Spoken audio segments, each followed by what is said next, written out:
Te voy a dar una cita, o un sonido, mejor dicho, Ok. de alguien que te dirigió algo. La regla de esta réplica es no hablar de la persona en descalificar al vocero, sino replicar su mensaje. Vamos a escucharlo. Ok. Julio Borges se comprometió de palabra conmigo a acatar al Tribunal Supremo de Justicia y, en segundo lugar, a participar de todas las iniciativas de diálogo social, económico, política que estoy adelantando. Ojalá cumpla la palabra. Bien, este fue Nicolás Maduro en cadena nacional ayer y hoy cuando te iban a juramentar. Sí. Repitió la misma cadena nacional. ¿Qué le dices a Nicolás Maduro? Que Bueno, te habías comprometido con él. Nosotros le hemos dicho por Twitter que el 5 le íbamos a dar un mensaje. Le dimos un mensaje muy claro hoy. Maduro es el tapón que tiene a todos los venezolanos sin futuro. Y eso necesita un cambio inmediato, radical, electoral. Y él no es el dueño de la Constitución. Y lo importante también sirve, como tú dices, la idea no es descalificar a quien ya está más descalificado que cualquiera, sino contestar el fondo. No he hablado con Maduro, mucho menos me he comprometido con él. Creo que hace esto simplemente para dividir, para sembrar cizaña. Y el mismo proceso del diálogo, que si hubiera tenido él un sentido de historia y de profundidad distinto, creo que hubiera podido hacer las cosas a favor del país y no pensar simplemente en, como dije hoy, hasta burlarse del Papa. ¿Por qué Esa dijiste sería mi que se réplica. burló del Papa? Mira, porque en ese proceso, por lo que yo manejo, cuando la iglesia se compromete y viene para acá, es bajo la base de que el gobierno estaba dispuesto a hacer unos cambios verdaderamente importantes, que no se hicieron. Y si queremos una muestra palmaria, patente, dura, absolutamente clara, la carta del cardenal Parolin, secretario de Estado del Vaticano. Ellos trataron de vivir al cardenal Parolín del Papa, que no era lo mismo, No, que, eso que esa carta era del solo. Eso es etcétera. imposible. El secretario de Estado es el canciller del Papa. Y es el canciller Es nombrado como por si el de él Papa. sí dijera una cosa que no Sí, quisiera totalmente. Maduro, ¿no? Y esa carta fue una carta contundente, en el sentido que había unos compromisos claros del gobierno con el Vaticano que podían destrancar el juego. Y lo hubieran podido destrancar. Tener un CNE independiente, el haber podido tener un cronograma de elecciones, el haber podido tener la apertura del canal humanitario para medicinas y para comida, hubiera sido un tema diferente. Y por supuesto el tema de la libertad de los presos políticos, que al final son rehenes, como un gesto verdadero de reconciliación. Que no les dan libertad plena, ¿eh? No, para Que en nada. cualquier momento les pueden revocar esa medida. Simplemente que le dan una cuerda, los amarran y después los vuelven a jalar para traerlos allí. Como fue con Daniel Ceballos, que le dieron casa por cárcel y después lo regresaron para la cárcel. Absolutamente. Entonces, ese tema, por lo que yo manejo y por lo que la misma carta de Parolín refleja con claridad, es que ahí había un proceso muy claro de compromiso, ni siquiera con el país, sino del gobierno y de Maduro, cuando fue a esa visita del Vaticano, que no hubo ni siquiera foto oficial, de unos compromisos muy claros, en los cuales Maduro al final no cumplió ninguno, y Parolín se lo dice con todas sus letras en esa carta de diciembre del año pasado. ¿Y qué va a pasar ahora el 13 de enero? No lo sé. Yo creo que el diálogo, como estuvo planteado, ya de alguna manera cerró su etapa. El gobierno no dio muestras de querer avanzar. Creo que lamentablemente se perdió una oportunidad por parte del gobierno de grandeza, de generosidad, de demostrar que le duele lo que está viviendo Venezuela. Y lo que nos toca es seguir presionando. Es decir, un gobierno que se le han dado todas las oportunidades y al final lo que hace, como te digo, es burlarse hasta del propio Papa. A nosotros lo que nos toca es seguir presionando en todos los espacios, los medios, las universidades, la asamblea, la calle, en todas partes, para que nosotros podamos derribar esos muros que nos impiden ejercer los derechos que tenemos en la Constitución, lo más básico: derecho a la vida, a la alimentación, al trabajo, a la libertad económica, a votar, a poder decidir nuestro futuro. Igualmente, ¿vendrá el representante del Vaticano el 13 de enero o no sabemos nada? Y Yo los expresidentes. No lo sé, no lo manejo. No manejo si vendrá Monseñor Cheli o no, no manejo si vienen los expresidentes o no. En todo caso, el gobierno habla del diálogo como si fuera una gran obra, una gran creación de ellos, cuando al final es simplemente una demostración en la cual ellos quedaron muy mal frente al mundo entero. Incluso a sus expresidentes amigos. Yo me imagino que sí, porque lo que significa un avance, cuando se planteó este tema inicial del diálogo, se hablaba de que en diciembre ya todo debió haber terminado. Es decir, cronograma electoral, nuevo CNE, presos políticos en la calle, canal humanitario, Esas mesas reforma de trabajo económica. que se habían creado paralelas, trabajaron. Entiendo se reunieron. entiendo que unas más que otras, pero al final los frutos fueron absolutamente inciertos. Ahí fue totalmente estéril lo que sucedió allí. Julio Borges con nosotros, para los que están sintonizando, estamos en el espacio de Vladimir Villegas, que no está al aire hoy, y Unión Radio nos está regalando más tiempo. Pero estamos en vivo, desde Caracas para todo el país. Julio Borges, esta es la primera entrevista o conversación, porque yo no soy un entrevistador ni un periodista, soy un político al que le presta Unión Radio un micrófono para conversar. Y yo lo agradezco enormemente. El desacato. Uno de los discursos más duros o los discursos reiterativos han dado contra la sesión de hoy, donde te eligen por mayoría pues, presidente de la Asamblea Nacional, es el desacato. Pero a la vez hay una incongruencia, porque entonces en sus propios discursos dicen ojalá que Julio no sea como Henry, que menos mal que se va Henry. ¿Te están reconociendo o no te están reconociendo? ¿Está desacatado o no está desacatada la Asamblea? ¿La elección fue válida o no fue válida? Mira, eso es una cantidad de cosas que realmente son formalidades, que lo que hablan es de cómo al gobierno al final no le importa resolver las cosas, sino estar enredando todo en esa especie de laberinto de una legalidad que le funciona a ellos nada más. La ley sirve si se la aplica al otro, si se la aplicas a ellos no vale. Y ahí precisamente el propio Henry Ramos, cuando le pidieron hacer unos pasos para poder superar esa formalidad de que si la Asamblea está en desacato o no, que es una enorme ridiculez, Henry cumplió con lo que estaba hecho y después empezaron a poner otras condiciones. Como producto del diálogo, además. Como producto del diálogo, empezaron a poner otras condiciones, que si la carta tenía que tener otra redacción, que si se cambiara una palabra, mejor cambiarla por otra palabra. Es decir, al final es una jaula. Y que se pasara por la plenaria también. Que se pasara por la plenaria como se pasó. Pero lo que te quiero decir es que frente a la tragedia nacional, en un país que es el país más rico del mundo, que tiene todo el oro que le da la gana, todo el gas, todo el petróleo, los mejores paisajes para el turismo, y la gente lo que hace es comer basura en las calles. El gobierno eso no le importa, no le duele. Lo que está dedicado es a destruir y a demoler el sector privado venezolano. Lo que está dedicado a destruir el empleo. El año pasado se perdieron, Gerardo, 1 millón de empleos en Venezuela. Entonces, lo que quiere es simplemente estar en esa eterna discusión pseudolegal y política en lugar de ir al fondo del dolor de los venezolanos. Eso es lo que nosotros tenemos que romper definitivamente y hacer valer ese dolor de los venezolanos y convertirlo y transformarlo en la lucha que el país espera. A mí me preocupa, segunda vez en el día de hoy que te voy a decir que somos el país más rico del mundo. Lo dijiste en el discurso y conversaba hoy con un amigo antes de entrar al programa sobre esa frase. Y me recordé de Pérez Alfonso, que decía que somos un país de mineros, en el cual de repente descubrimos una joya, una esmeralda, un brillante, una cosa, y entonces al tiempo estamos ricos porque lo vendemos, pero después nos gastamos ese dinero y otra vez volvemos a estar pobres. Es decir, porque no somos un país que siembra, porque no somos un país que produce, o porque ahora somos peor que antes. Antes, pues, por lo menos producíamos bastante más de lo que se produce ahora después de estos 18 años de revolución.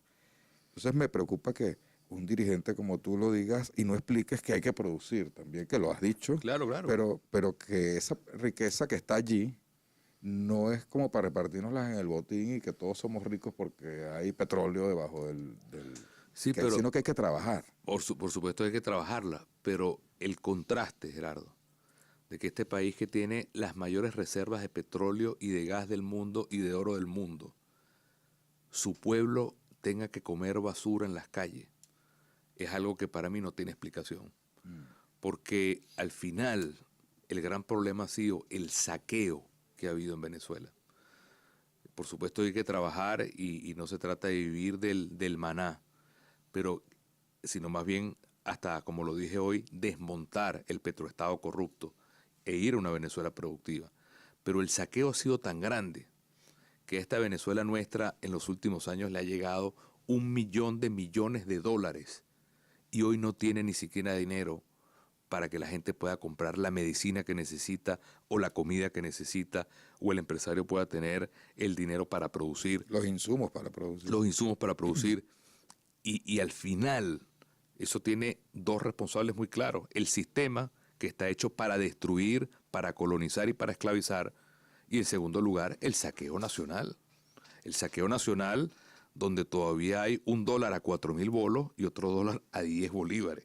Es decir, todo está diseñado para chupar sangre como un minero, como decía Pérez Alfonso, y simplemente chupar la sangre del país a costa de la pobreza, la marginación y la esclavitud de los venezolanos. Entonces, hasta que nosotros no rompamos esa contradicción del gobierno rico y el pueblo pobre, y no convirtamos al pueblo rico productivo y el gobierno que viva de esa producción, Venezuela no va a poder salir de un esquema, porque es un esquema diseñado, hecho y estructurado para el aprovechamiento, para el robo y para el aprovechamiento del poder.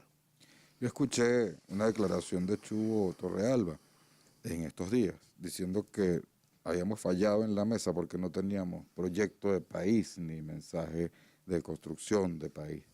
Julio Borges está de acuerdo con eso. Yo creo que con lo que está diciendo pareciera que no.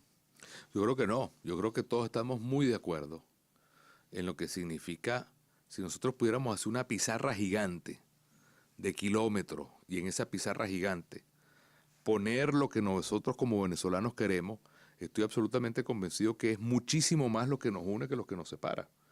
Todo el país quisiera una Venezuela donde haya justicia, donde haya separación de poderes, una Venezuela donde se reconozca el esfuerzo de la gente, donde haya reglas claras para la inversión, donde la gente pueda trabajar y progresar, una Venezuela donde la descentralización sea una realidad. Donde haya seguridad. Donde haya seguridad. Es decir, ese tema de que no hay plan de país, a veces yo creo que es injusto, porque Venezuela más bien está en la prehistoria.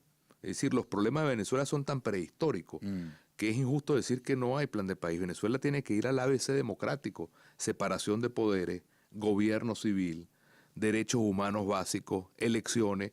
Estamos en la Edad Media todavía y pensar que nosotros no tenemos plan de país cuando lo que tenemos es inmensa necesidad de tener un país medianamente democrático, tan claramente establecido, creo que eso es una meta muy clara que todos compartimos. La cadena de ayer estuvo muy rodeada de gamelotes, la repitieron hoy, pero hubo nombramientos. Hubo nombramiento de vicepresidente ejecutivo de la República, nuevo, Tarek El Aissami. También hubo nombramientos de nuevos ministros, salieron unos, entraron otros. Yo aquí hacía un análisis en la editorial diciendo que hubo como un reparto nuevo de poder dentro del chavismo, dentro del Frente Miranda con Elías Agua.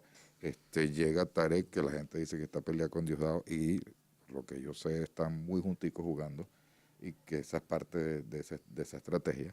Y entra también más militares a gobernar, y me lo recordaste por lo que dijiste de gobierno civil. Entra un coronel de la aviación, entra un almirante de la Marina, de la Fuerza Armada, de la Armada Nacional, a integrar el Gabinete Ejecutivo Nacional.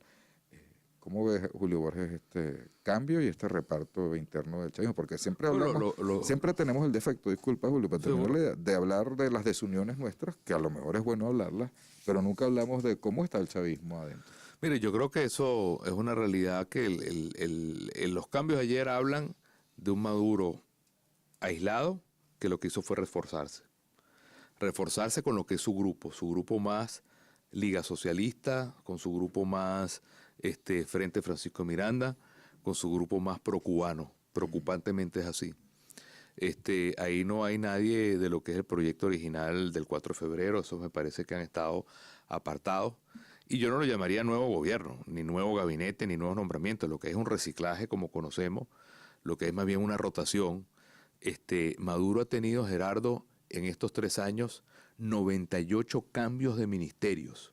98 cambios de ministerio. Tan inestable como el dólar. Totalmente, tan inestable como el dólar. Como el bolívar, Y mejor lo que dicho. hace es, Aristóbulo es mal vicepresidente, pero tiene que seguir chupando, entonces lo mandamos al Ministerio de la Comuna. Ahorita el ministro de Educación es Jagua, que fue el fracaso más grande en tierras, pero le damos el premio a Jagua para ese.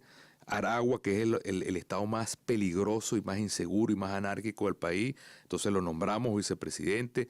Es decir, al final esta gente lo único que le importa es colocarse en las posiciones de poder para los privilegios, para chupar, para los negocios, para robar, para el poder como droga.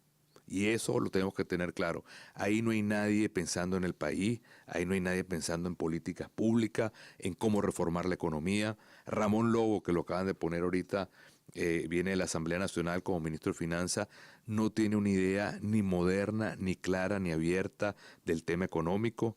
Siempre en los mismos lugares, controlistas, trucutrú de la economía. Y creo que al final, lamentablemente, vamos a seguir pagando nosotros con mayor destrucción de producción, con mayores controles, con mayores visiones económicas que lo que hacen es destruir la producción venezolana, y eso tiene que ser una razón más para seguir en esta lucha por el cambio en el país. Fíjate, una idea de transición. Se ha hablado mucho de transición y hay muchas transiciones, muchos tipos de transiciones, pero cuando tú hablabas en este momento de quedarse en el poder por el poder mismo, como un vicio por mantenerse en el poder, a veces yo pienso que también están en el poder porque no, y se mantienen en el poder porque no tienen a dónde coger si salieran del poder. En muchos de ellos, esa copulita, esa dirigencia que está enquistada en el poder, ¿a dónde agarran? Y los chilenos le ofrecieron vías a Pinochet y en un momento dado se lo tuvieron que calar incluso de jefe de la Fuerza Armada Nacional, pero abrieron los espacios a la democracia y ya cuando el poder civil se asentó en el poder, pudo reformar de nuevo la Constitución y te vas, Pinochet, hasta de la Fuerza Armada. ¿Cómo ves, Julio, una transición? En 2 minutos que me quedan. Mira, yo creo que al final Venezuela lo que quiere es cambiar esta realidad. Venezuela lo que quiere es votar. Venezuela lo que quiere es tener la oportunidad de tener el control. Pero negociaría salidas en una transición. En algunos países se ha dado y uno no tiene que cerrarse a eso. Incluso se pensaba que la oportunidad esta que se le dio al diálogo iba a tener por parte del gobierno la sensatez de saber que ellos no son eternos. Hoy lo decíamos en el discurso. Nicolás Maduro no será ni el primero ni el último gobernante que, cegado por estar aferrado al poder, se lo lleve la realidad de un pueblo como un río crecido. Es decir, el poder vuelve loco a la gente. Yo creo que eso está pasando en el país. Esta gente está enferma de poder. Y en lugar de tener la grandeza de saber que el poder tiene que cambiar y tiene que dársele al pueblo y tiene que elegirse a través del voto, esta gente está enferma pensando que ellos son los dueños del país y los dueños de lo que significa el mantener el voto y la Constitución, y son los que han secuestrado la Constitución. De manera que yo creo que cualquier tipo de transición es posible, ¿por qué no? Hay que estar abierto a eso. Pero ¿querrá esta gente o estará esta gente pensando realmente en que ellos van a democráticamente ceder el poder? A uno le encantaría pensar que es así, pero todas las demostraciones que tenemos es todo lo contrario. Es radicalizarse más, es meterse en un sistema económico que lo que hace es radicalizar más la propia economía y el camino cubano, y en ese sentido yo creo que nosotros tenemos que estar muy claros que lo que nos toca es simplemente ponernos de pie y seguir en esta lucha que tenemos en un gobierno que no tiene ni piso político, tiene sus fracturas adentro muy importantes, como tú mencionaste, y lo que nos toca es rescatar la Constitución y el voto para este año. Bien, Julio, vamos a la última sección, que esta sí la conoces. Ajá. Y ahora, en 3 y 2. Tú la conoces, pero a lo mejor algún oyente que nos está escuchando hoy no la ha escuchado antes. Este segmento se llama 3 y 2 porque te doy 2 opciones y tienes en corto tiempo que responder y declinarte por alguna de las dos o por ninguna, si es tu caso. O todo lo contrario. O todo lo contrario, como decía Carlos Andrés. Bien, nueva directiva de la Asamblea Nacional. ¿Acatará sentencia en los términos del gobierno o mantendrá su posición institucional? No la acatará. No la acatará. No la acatará. Punto. Tarek El Aizami o Aristóbulo Isturiz como vicepresidente. Mira, al final Aristóbulo fue la esperanza blanca y fue tan defraudante el hecho de que se pensaba que iba a ser una persona dialogante, con cierto sentido moderno en la economía, pero sigo pensando que es preferible Aristóbulo dentro de su unidad a lo que pudiera representar Tarek dentro de su radicalidad. Bueno, Aristóbulo no se reunió con ningún alcalde de la oposición durante todo el tiempo que estuvo. Bueno. Arreaza por lo menos lo hizo. Los militares deben exigir respeto a la Constitución o mantenerse en silencio. Exigir respeto a la Constitución y ser un contrapeso para que la Constitución sea lo que en este momento permite una salida de la crisis del país. En 2017 tendremos elecciones generales, regionales o ninguna. Por lo menos lo que está en el cronograma es elecciones de gobernadores y alcaldes. No son la solución final que quiere el país, la solución radical de cambio, pero tenemos que pelear también por esas elecciones. Es importante, y esto es una reflexión, está fuera de la sección, nunca prometerle a la gente nada que sabemos que no se vaya a cumplir. Aunque si vamos a luchar por ello, a lo mejor hay riesgos de que no se cumplan, pero nada sabiendo desde el principio que no se va a cumplir. Y creo que Julio está siendo responsable en sus respuestas. Julio Borges, presidente de la Asamblea Nacional o coordinador nacional de Primero Justicia. Ahora con el traje y la cachucha presidente de la Asamblea Nacional, que va mucho más allá de coordinador del partido y siendo presidente de todos los miembros de la Asamblea. Incluso hasta los del gobierno me toca, imagínate tú. Bueno, nosotros nos tocó ser minoría y aceptamos la presidencia de Ameliach, de Así William es, Lara, del propio Maduro. Totalmente. Presidente, ok. Nueva mesa de la Unidad Democrática o relanzamiento de la actual con nueva estructura. Yo creo que ya esto lo contestó bastante bien. Sí, Largo. yo creo que es un relanzamiento que le hable al país, que se conecte con el país, que asuma sus errores, que los asumamos todos y que podamos plantearle esa ruta que el país está esperando. En enero del 2018, Venezuela libre y progresando o estancada por una dictadura. ¿Cómo la ve, Julio? Depende de nosotros. Yo creo que si nosotros todos entendemos que cada quien hace la diferencia, podemos lograr que dentro de un año tengamos un país que despegue como un cohete, como está despegando todos los países de América Latina, y lamentablemente nosotros nos hemos quedado atrás. Te hago un comentario, Gerardo, si me permite. Sí, adelante. Me contaba nuestro amigo Armando Briquet, no sé si es para contarlo en radio o no, pero... Yo No. cuento aquí muchas cosas que me han contado que yo no debería contar y Bueno, pero se me salen. no le digas a nadie esto que te voy a contar. No, me contaba Armando que estaba haciendo un estudio político en Ecuador y en la encuesta le preguntaban a los ecuatorianos qué es lo que más temen. Y lamentablemente la primera pregunta es, La primera respuesta. la primera respuesta a esa pregunta fue parecernos a Venezuela. Qué vergüenza. Imagínate Y tú. antes querían ser como los venezolanos y se venían para Venezuela. Exactamente. Qué tristeza. Pero aparte de esa tristeza, hoy estamos realmente muy complacidos de haberte escuchado, de que hayas venido a conversar con nosotros en tu primera entrevista como presidente No, de la muchas Asamblea gracias, Nacional, pero además de haber escuchado a un Julio Borges maduro, sereno, sensato. Julio Jorge Maduro puede malinterpretarse.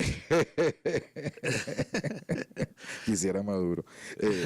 Sensato y sereno y con la altura política suficiente para asumir el cargo que estás asumiendo y la responsabilidad. Es el segundo cargo más importante del país.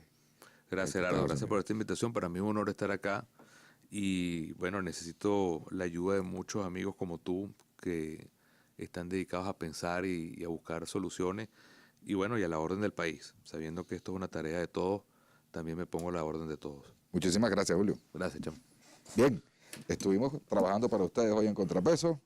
Carmen Elena Torres en la producción, en la jefatura de redacción Virginia Hernández, en la jefatura de información Oscar Medina, en la producción Alberto Álvarez, Ricardo Martínez, Aurora Blight, en la lectura de las informaciones estuvo Ganita Grantio, en los controles Darwin Rivas y quien les habló Gerardo Blight, que nos encontramos en este mismo espacio, pero a las 5 de la tarde hasta las 6 el próximo jueves. Esto es una producción de Unión Radio a nivel nacional. Feliz tarde. Somos uno.